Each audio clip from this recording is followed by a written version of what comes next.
Hello, I'm the doctor. What did you say? Hello, I'm the doctor. What did you say? Hello, I'm the doctor. Yeah, so that happened. And the internet's been rightfully abuzz with that news, but let's sort of shelf that for a bit. And let's talk about Fugitive of the Judoon as a whole. So, this episode, in my opinion, had two really good points to it, ignoring the other thing. Maybe three. One of them is the return of the Judoon. Actually, that's the sort of possibly sort of kind of good thing. I don't quite think this story gets the Judoon, let alone this story. You can't just sort of make up something the Judoon have to follow. You have to sort of show the rules that exist somewhere. So, I don't know, maybe if we built the idea that these Judoon were sort of a bit more nefarious, but that's sort of in contradiction to what we know about Judoon from stories like, well, Smith and Jones, and of course, Judoon in Chains, which I think is the best Judoon story ever. You should probably listen to that. I love the joke here where we have to keep trying to rhyme Judoon. It didn't work my nerves as much as I thought. The best bit here for me was definitely the beginning, when we find out, well, we see Jodie's, I think, her real acting area, and it's drama. As I've said before, like, the best thing I know Jodie from is Broadchurch, and that's drama. That is a drama-heavy series, and Jodie here wears it well. She knows how to really play the varying levels of sadness here, because when we saw it in Spyfall, when she saw Gallifrey destroyed, and we find out she's been going back and forth through home, and she's trying to find out exactly what's going on, what happened, it hits me. It does. And I think that's my favorite part of the story, of this particular episode. It sort of makes it a standout, in my opinion. This is also written by the same person who did Demons of the Punjab, which was my favorite episode of last season.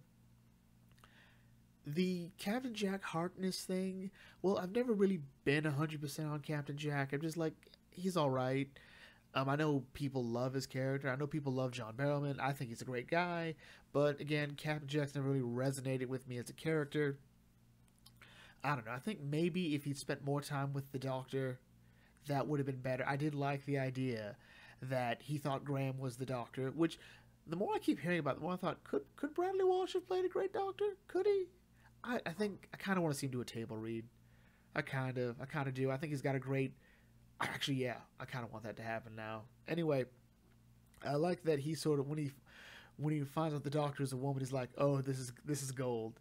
This is gold. Because Jack's got a bit of a dirty mind. He's omnisexual, so it doesn't really quite matter. Everything is dirty with him. But I also kind of see him just sort of like making fun of the Doctor in a sort of a fun way. You know, it's nice when the Doctor has a friend that she's going to see who knows her from before. You know, I miss that in Doctor Who. When you're like, hey, I've got a friend, you know, who knew me in a couple of my faces. You know, there was a Brigadier, there was Sarah Jane, there was Perry, there was, we're going to have to go back to Adric, there was Nyssa, Romana. You know, there were a lot of great characters who knew the Doctor through multiple incarnations. I think that should come back. Again, the Judoon story doesn't quite work. It feels like it wants to do police brutality. It wants to talk about the corruption of the police. But because the Judoon are slaves to the rules, it doesn't really work. The weird thing about Ruth's boyfriend, husband, is that he's not a nice guy, but the story never really builds it up that he's not a nice guy. And the Doctor's approach to the Judoon is sort of weird, because the Judoon don't...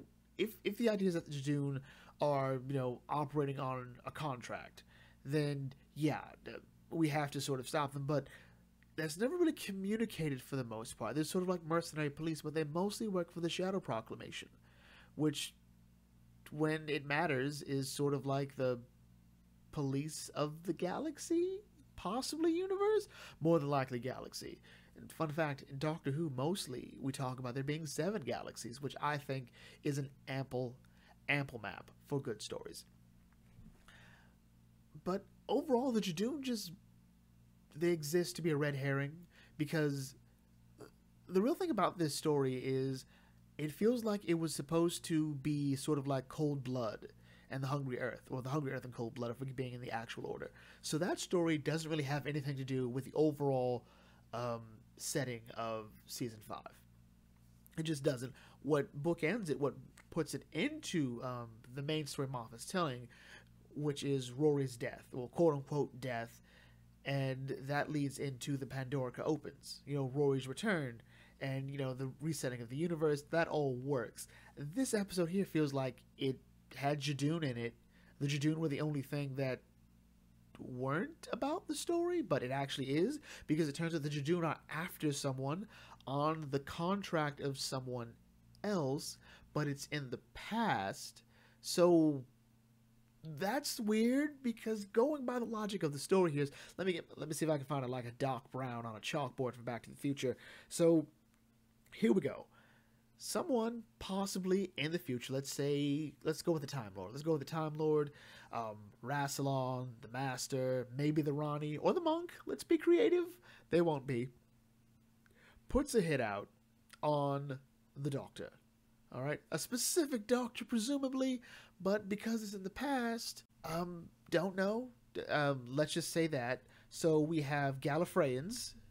Not all Gallifreyans are Time Lords. I think a lot of people assume that the person who's doing this hit is, a Time Lord. She's probably just a Gallifreyan. And Ruth has been avoiding them this whole time because, well, Dr. Ruth, or whatever, it's a stupid name, have been avoiding her, use the Chameleon Arch to disguise their DNA. And here we are with the plot. If this happens in the past, then okay, why? It couldn't be that, well, let's just go to Dr. Ruth, to this doctor. I don't like it. This has nothing to do with the acting. I think, if anything, she possibly could have been the doctor for Chibs's era. She could be the next doctor. She could have been. I don't think she will be. It'd be too weird. I don't like the addition of continuity, this sort of weird continuity, because it changes too much. A lot of fans have agreed this is sort of like the Cartmel master plan from the 7th Doctor era, which was an attempt to make the Doctor a more interesting figure, implying that not only was the 7th Doctor and back a big part of Time Lord society, that he's referred to as the Other. So Rassilon, Omega, and the Other. And that the Doctor may have had more incarnations before William Hartnell. And we saw this, I think it was the Brain of Morbius? Was it the Brain of Morbius? I think it was the Brain of Morbius. If anyone knows, put that down in the comment section for me. Be a pal. And we go through the 4th Doctor's memories, and we see previous faces that could not have been his. So, yeah, there's that. The problem is where, like, say, Day of the Doctor was sort of an accident. Christopher Eccleston did not want to come back to do Day of the Doctor, and more likely would have been him who pressed the button, or the 8th Doctor. So Stephen Moffat was like, you know what, let's get John Hurt. And everyone was like, okay, cool, John Hurt. And it all fits pretty well. Problem is, though, a big bulk of classic Doctor Who and even New Who before this had all been very set on the idea that a Time Lord has 13 lives. There's their default one, in this case would be William Hartnell, and 12 other incarnations. So, yeah, so where does Ruth fit in? Well, Ruth would have to be an incarnation before William Hartnell, but that's contradicted by the fact that her TARDIS is a police box. We saw in Name of the Doctor that the first Doctor and Susan took a default capsule, default time capsule from a junkyard, which would later be chameleon locked into being the police box. So it couldn't be before, so then it has to be what people are saying is between 2 and 3, and that's weird, bit of a stretch, don't like it. And then with Chib saying that, this isn't an alternate universe, I think, if anything, this could be something like, say, the Ogron Doctor for the Time War. So someone who has the right genetic makeup, but may have just been a created version of the Doctor. Same thing with, what was it, Project Destiny from the Big Finish audios. There is a 6th Doctor clone, effectively, who can't regenerate, but has all the other, I believe, biological makeup of a Time Lord. So there's that. Overall, I think the coolest thing to me about this whole episode was not just the beginning, but Captain Jack warning of the lone Cyberman, and I want to know how that plays off. Overall, I felt this episode was alright. My biggest issue with this new Doctor, I think right now in my head, is that it makes the Doctor too important.